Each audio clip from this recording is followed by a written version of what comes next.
Hello everyone, and welcome to this Mirror Dungeon 3 hard solo video. Today, we will be using none other than the most recent identity of Maid Ryoshu.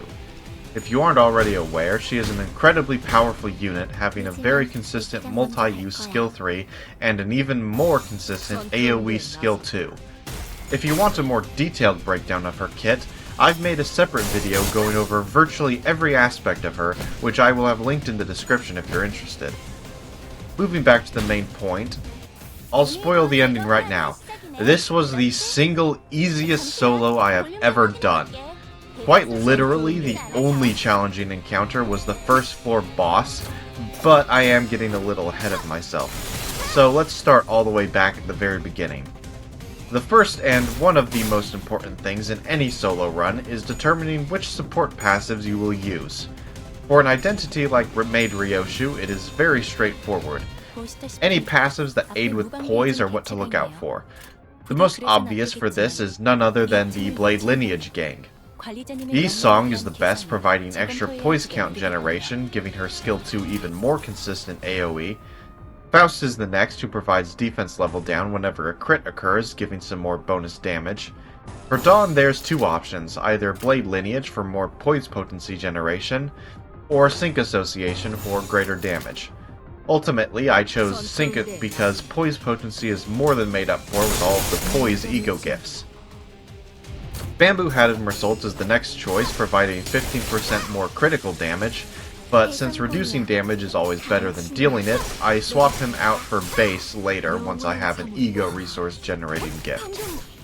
Captain Ishmael provides a bit of extra poise, and for Sinclair, I chose incorrectly. I picked Sync Association for haste when evading, but he needs Pride Resonance to activate. Since Maid Ryoshu's evade is a lust skill, this means that it would only ever be able to activate on turn 4, which almost never happened. Blade Lineage would have been the better choice, but ultimately it doesn't matter because just like Mersault, I eventually switched him out for Zwei. Otis was also Sync for bonus clash power, and Chef Gregor was chosen because for any solo you need either him or base for the healing. The other unmentioned three are far less important, as they were merely provided bonus damage and nothing more. For starting ego gifts, we chose Nebulizer and Lucky Horseshoe, since when they are both upgraded, it gives just enough poise count to make Ryoshu's skill 2 AoE on the first turn. For this run, I also decided to enable the bonus gift to gain an extra tier 4 ego gift.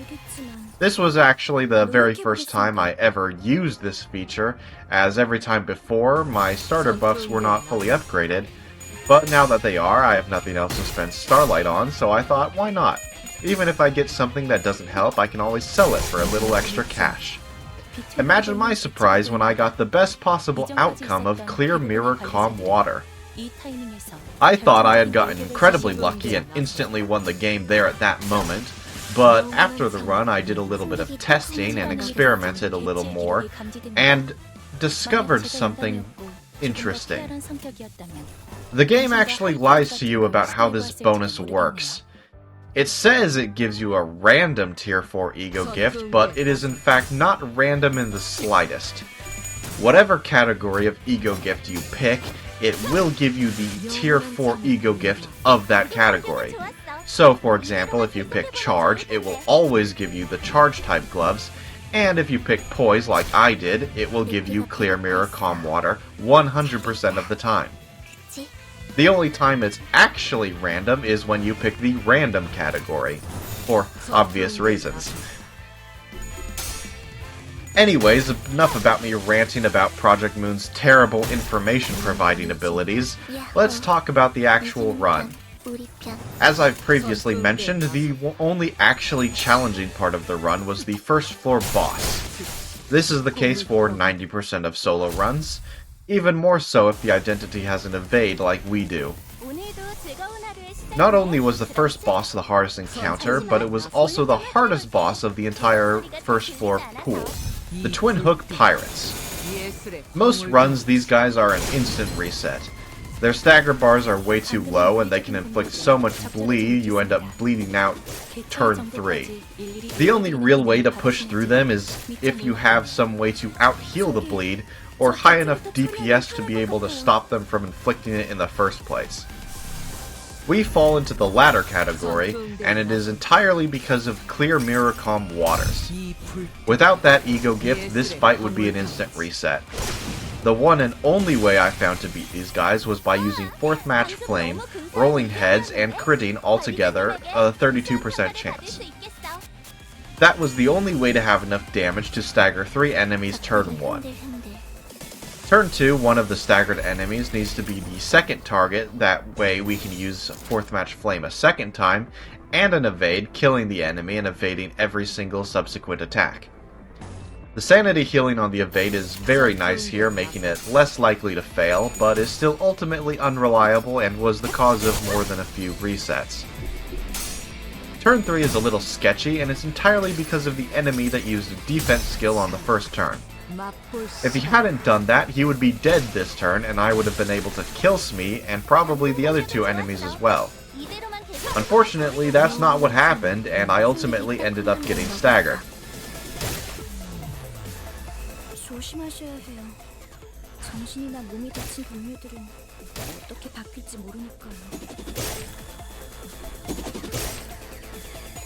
Luckily, due to the enemies having low sanity, we end up surviving, but have enough bleed that if we let it all tick down, it will end up killing us. We still have enough HP to be able to take out Smee this turn and spend the next 30 turns healing back to full thanks to Gregor's OP support passive. I'm not kidding when I say every other fight was an absolute joke. This one singular fight took me as long as the entire rest of the run combined. The first floor is and always will be the hardest floor of the Mirror Dungeon. There's literally nothing else I can say, so instead enjoy this Maid Ryoshu critting ASMR. 예지면 아마 그 공격이 약점이었겠죠? 지금 후회할지도 모르겠어요. 꿈을 꾸러 가는 전투응대 나서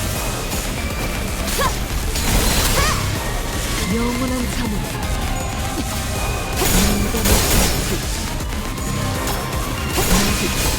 꿈을 꾸러 가는 또한 게 느껴지지 않아? 이 기세로 계속 나아가보자. 꿈을 깜짝 놀랐어요. 영원한 사무라 전투응대 나서 꿈을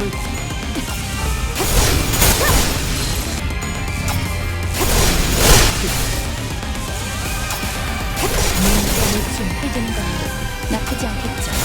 인간의 춤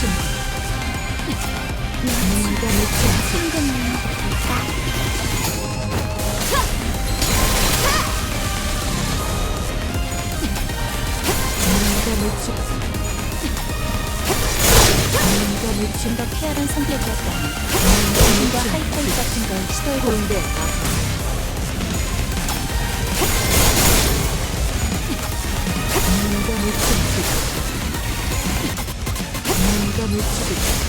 새로 계속 나아가보자.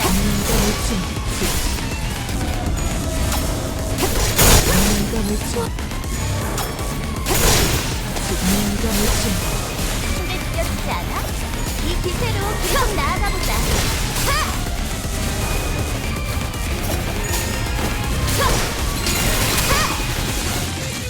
대성공이야. 다른 신이야. 노력할까? 영원한 사무 방금 어떻게 하신 거죠? 후회할지도 모르겠군요. 꿈을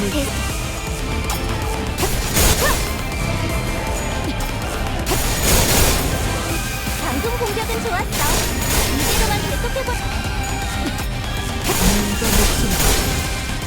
깜짝 놀랐어요. 문제는 미처 몰랐네요. 이 기세로 계속 나아가보자. 하이파이 같은 걸 시도해보았을지 모르는데 꿈을 꾸러까 방금 영원한 사무. 이것도 누군가 들는지는 미처 몰랐네요.